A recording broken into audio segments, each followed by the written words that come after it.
Assalamualaikum warahmatullahi ta'ala wabarakatuh.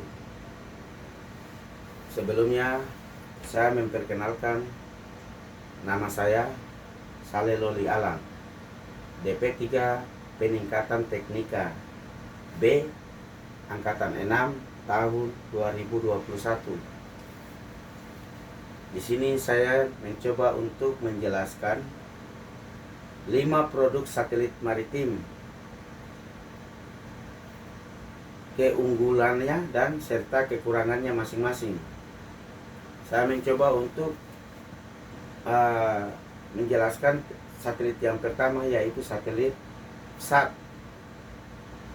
Untuk satelit SAT ini keunggulannya: 1. Koneksi di mana saja, tidak perlu loss atau line of sight, dan tak ada permasalahan dengan jarak. Yang kedua, jangkauan cakupnya yang luas, baik nasional, regional, ataupun global.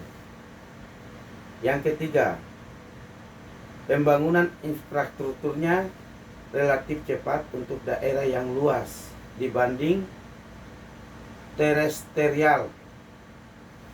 4. Komunikasi bisa dijalankan baik titik ke titik ataupun dari satu tempat ke banyak tempat secara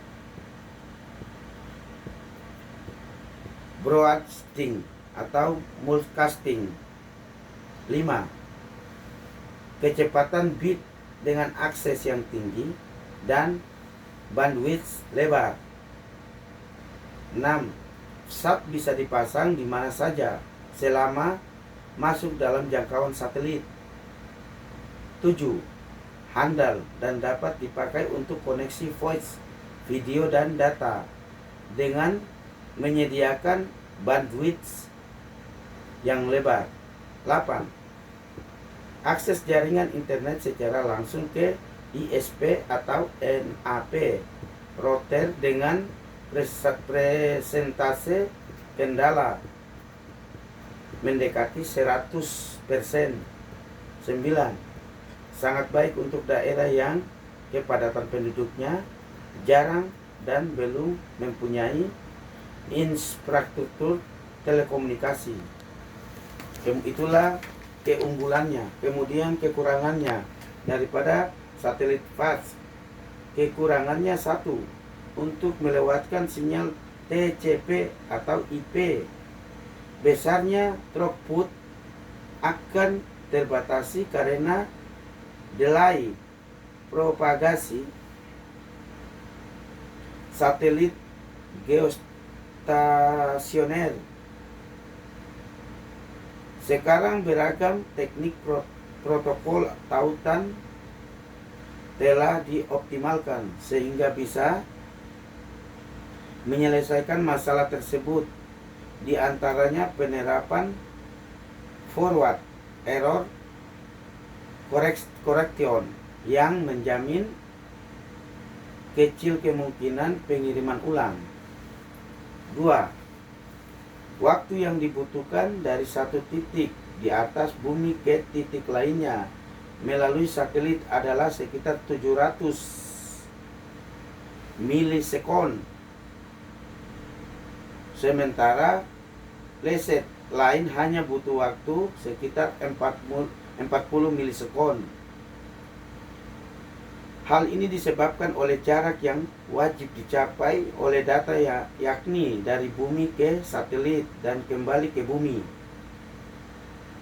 Satelit geostasioner sendiri berketinggian sekitar 36.000 km di atas permukaan bumi. 3. Krus hujan yang tinggi.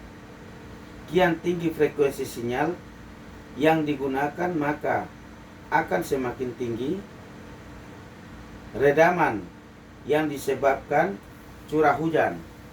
Saat ini band frekuensi yang banyak dipakai untuk aplikasi broadcasting adalah S-band, C-band, dan Q-band. Untuk tempat seperti Indonesia dengan curah hujan yang tinggi, penerapan Kuben akan benar-benar mengurangi availability lens satelit yang diinginkan. Meski untuk tempat-tempat subtropis dengan curah hujan yang rendah, penerapan Kuben akan sangat bagus. Pemilihan frekuensi ini akan berakibat kepada ukuran terminal yang akan digunakan oleh masing-masing pelanggan. 4. Rawan sambaran petir atau geledek. 5. Sun otage. Sun otage merupakan situasi yang terjadi pada ketika bumi, satelit, matahari berada dalam satu garis lurus. Satelit yang mengorbit bumi secara geostasioner pada garis orbit. Geoscornus berada di garis ekuator atau khatulistiwa di ketinggian 36.000 km secara konsisten dan mengalami 2 kali sun otage tiap tahunnya. Energi termal yang dipancarkan matahari pada saat sun otage mengakibatkan interferensi sesaat pada semua sinyal satelit, sehingga satelit mengalami kehilangan komunikasi dengan stasiun bumi, baik handheld, teleport, maupun ground segment biasa. 6.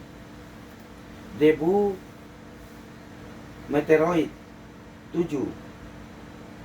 Seringkali menambahkan gas Sydney atau H2Z agar rotasi satelit stabil di orbit. Satelit perlu beberapa kali kalibrasi agar tetap pada orbitnya. 8. Harga relatif mahal karena menyewa dengan sebuah provider. Kedua, satelit flat broadband atau FBB. Keunggulan daripada satelit flat broadband, keunggulannya adalah mencakup 1. Cakupan layanan luas dan implementasi layanan tidak terpengaruh kondisi dan kontur geografis. 2. Implementasi relatif cepat. 3. Dapat digunakan untuk implementasi voice, data, dan video. 3. Satelit phone. Keunggulan daripada satelit phone mencakup 1. Cakupan layanan luas dan implementasi layanan tidak terpengaruh kondisi dan kontur geografis. 2. Dapat digunakan untuk implementasi suara, pesan singkat, dan GPS. 3.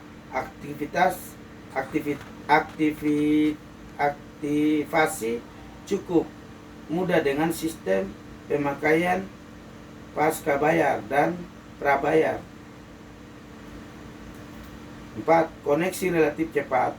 Sementara kekurangannya yaitu 1. Biaya operasional sangat mahal. 2. Ukuran telepon relatif besar. 3. Hanya dapat digunakan di luar ruangan jangkauan satelit, tidak dapat menembus ruangan. 4. Satelit began. Satelit began keunggulannya adalah 1. Menjadi media komunikasi sosial jarak jauh. 2. Ruang lingkup tak terbatas. 3. Mudah untuk mencari informasi. 4. Relatif fleksibel. Kemudian kekurangan daripada satelit began adalah 1. Privasi mudah dibobol. 2. Rentan terhadap virus. 3. Mudah terkena gangguan. Yang kelima adalah satelit InMars atau satelit yang paling terakhir. Keunggulan daripada satelit InMars adalah 1. Dukungan biasa berbagai negara. Dukungan bahasa berbagai negara. Yang kedua, hampir mencakupi seluruh dunia. 3. Fitur jaringan dapatkan stabilitas panggilan yang handal dengan handset yang bekerja dengan jaringan satelit 1-4 global InMars. 4. Toleransi handset 20 derajat Celcius hingga 55 derajat Celcius. Itulah kisaran suhu yang dioperasikan. Sekian video yang saya buat. Semoga dapat bermanfaat buat kita semua dan terutama untuk pengetahuan kita. Wassalamualaikum warahmatullahi taala wabarakatuh.